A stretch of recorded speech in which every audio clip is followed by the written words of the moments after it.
കെട്ടിക്കൊണ്ട് പാമ്പ് ചാലും വരാത്ത നോക്കണം വീട്ടിക്ക്.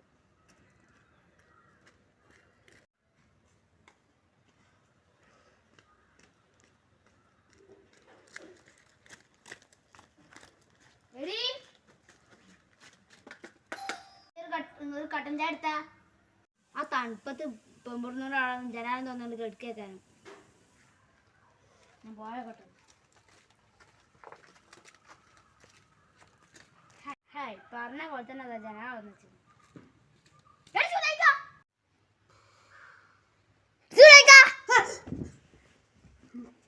എന്താണ് എന്താണ് മനസ്സാ? ഒരു ഗ്ലാസ് ചായ എടുത്തടിക്ക. ചായ ഉണ്ടാക്കാൻ പുറത്ത് കയറാം. ചായ ചൂടുണ്ടാ? നല്ല ചൂടുണ്ട്. ഈ മഴത്തൊക്കെ അതല്ലേ പറ്റുള്ളൂ. എങ്ങനെയുണ്ട് ചായ?